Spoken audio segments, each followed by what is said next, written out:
he actually brought it up in the brief, oddly, which I thought was, just some reiterating his talking points on this. When I was specifically asking him questions about strikes, again shows that this is very performative. Mark Kelly calmly tore apart a narrative that Pete Hegseth and the Department of Defense seem very invested in selling to the public. For him, even in front of a group of senators.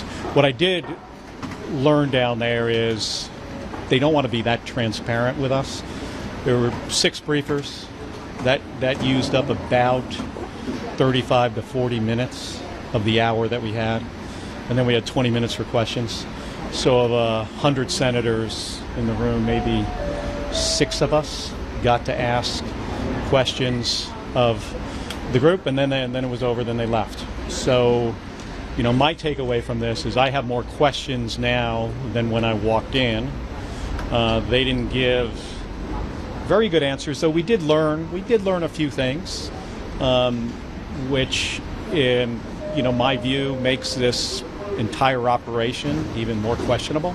When you say you have more questions, what are those questions? Well, I'm not going to get into specifically what I learned in a classified brief, but there were things that the Admiral Allen said that leads to even more questions. Senator, when you say you asked a question and Secretary Hegseth brought up investigation, how exactly? He didn't say investigation. He his talking points on the video that the 6 of us released and what he thinks about this. And then eventually I replied to him and I said, hey, these are the same views you had in 2016. Very eloquently, I said, like the way he expressed himself in 2016 about this, same issue. And I said, by the way, you were specifically speaking about this president. He didn't really say anything, and he was trying not to answer some of the specific questions that I had about these boat strikes. Some of you in that video are going to get access to see that edited video. Yeah, I'll see it tomorrow.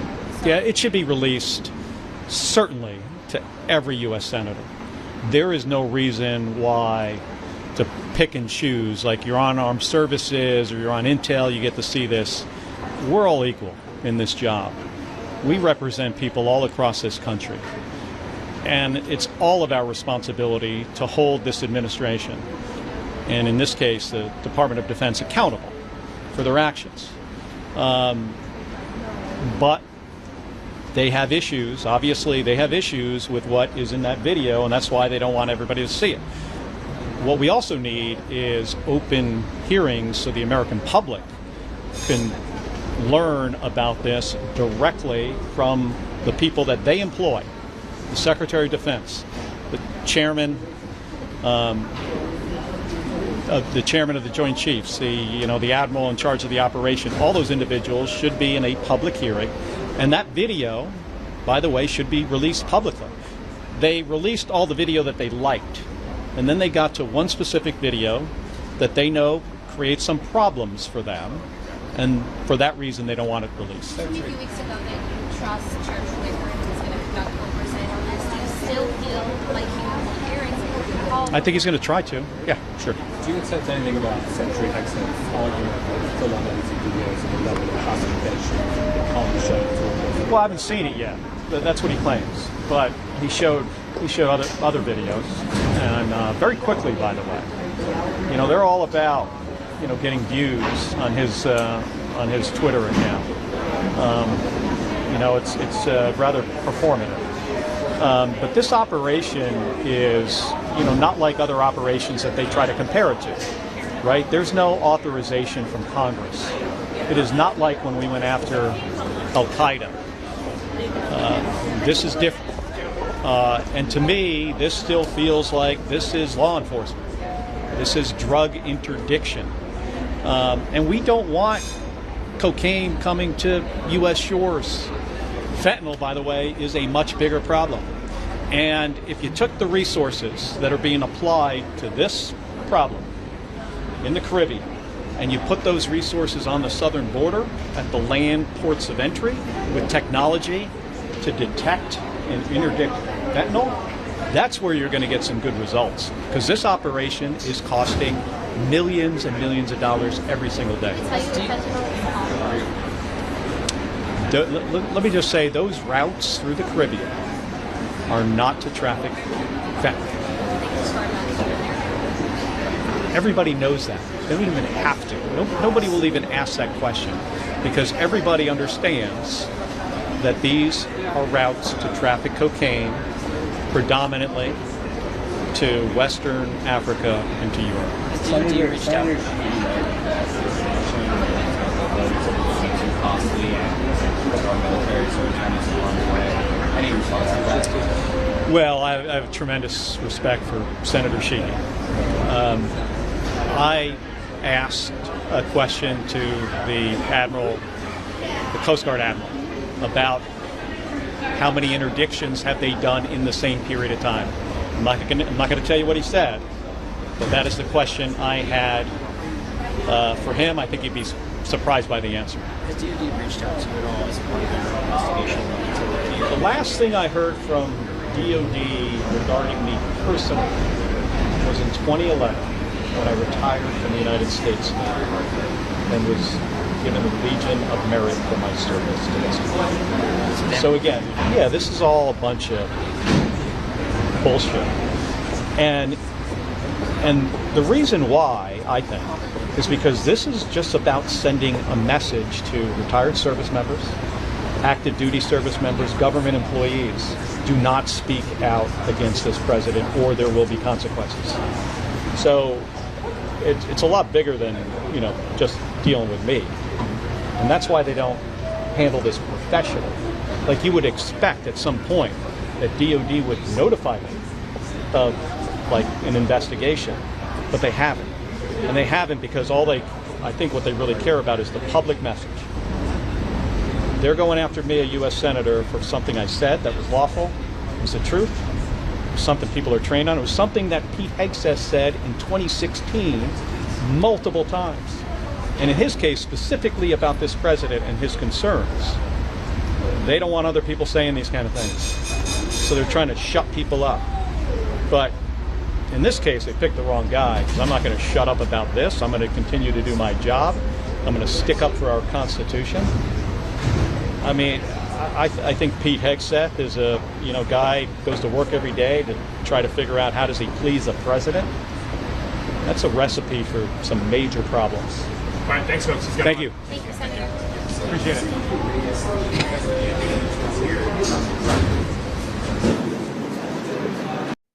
What you just watched was not some routine disagreement. This was Mark Kelly methodically, calmly, and relentlessly tearing apart a narrative that Pete Hegseth and the Department of Defense seem very invested in selling to the public. And the more Kelly talked, the clearer it became that this entire situation around the boat strikes, the secrecy, and the so-called briefings is deeply troubling. Let's start with the tone of this exchange because that matters. Mark Kelly is not some bomb-throwing partisan. This is a former astronaut, a former Navy combat pilot, a guy who understands military operations, rules of engagement, and the seriousness of force. So when he says this feels performative, that word carries weight. He's not saying it to score points. He's saying it because he's watching officials dodge questions, recycle talking points, and run out the clock. Kelly explains that out of an entire hour-long classified briefing, 6 briefers burned up roughly 40 minutes just talking at senators. That left maybe 20 minutes for questions. Out of 100 senators, only about 6 even got to ask anything before it was over. Then everyone packed up and left. If that doesn't raise red flags, I don't know what does. That's not transparency. That's information management. And Kelly's key takeaway is damning. He walked out with more questions than when he walked in. That's not what a legitimate briefing is supposed to do. If the operation were as clean, justified, and successful as they claim, the answers should clarify things, not make them murkier. Then there's the issue of the video. This is where Hegseth really starts to look exposed. Kelly makes it clear that the Department of Defense is selectively releasing footage. They show the videos they like, the ones that support their narrative. But there's one specific video they refuse to release. And why? Because it creates problems for them, because it undermines the story they're telling. Kelly says something that should honestly be uncontroversial, but somehow isn't anymore. Every U.S. senator should have access to that video. Not just armed services, not just intelligence, all of them. Senators represent people from every corner of the country, and accountability doesn't get to be filtered through partisan or institutional gatekeeping. And then we get to the most disturbing part of this entire exchange: retaliation. Kelly makes it very clear that he believes this isn't really about him. It's about sending a message. A message to retired service members, active duty personnel, and government employees. Do not speak out against this president, or there will be consequences. Think about that. A United States senator says something lawful, truthful, and consistent with what people are literally trained on, and suddenly there's talk of investigations. Except, conveniently, nobody has officially notified him of anything. No professionalism, no due process, just public pressure and implied threats. Kelly points out the hypocrisy perfectly. Pete Hegseth said the same things back in 2016, multiple times, specifically about this president. And now those same views are somehow unacceptable when they come from a sitting U.S. senator who actually understands military operations firsthand. Now let's talk about why this moment matters beyond just Mark Kelly versus Pete Hegseth. This is about civilian oversight of the military. It's about whether Congress actually has the power and information it needs to check the executive branch. It's about whether transparency is real or just a buzzword used when it's convenient. When videos are hidden, when briefings are structured to avoid real questioning, when operations cost millions with questionable results, and when criticism is met with intimidation instead of answers, that should concern everyone, regardless of party. And that's why Kelly's calm, methodical dismantling of Hegseth's posture is so effective. He doesn't yell. He doesn't rant. He just lays out the facts, the inconsistencies, and the implications, one by one. And by the end, the picture is pretty clear. This isn't about national security done right. It's about narrative control. It's about loyalty tests. It's about performative toughness replacing serious policy. And the long-term danger here is bigger than any one operation. If military and defense leadership becomes more focused on pleasing a president than telling the truth, if dissent is punished instead of debated, and if Congress is kept in the dark, that's when democracies start to erode. So here's the bottom line. Mark Kelly didn't just destroy Pete Hegseth in a rhetorical sense. He exposed a mindset that prioritizes optics over accountability, loyalty over legality, and messaging over results. And he did it in a way that should make every American ask harder questions about what's being done in their name and with their tax dollars. This is exactly why oversight matters. This is exactly why transparency matters. And this is exactly why voices like Mark Kelly's matter, even when they're inconvenient.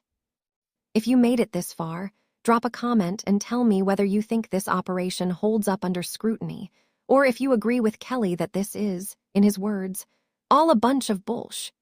Make sure to like the video, subscribe to the channel, and share this with someone who still thinks accountability in government is optional.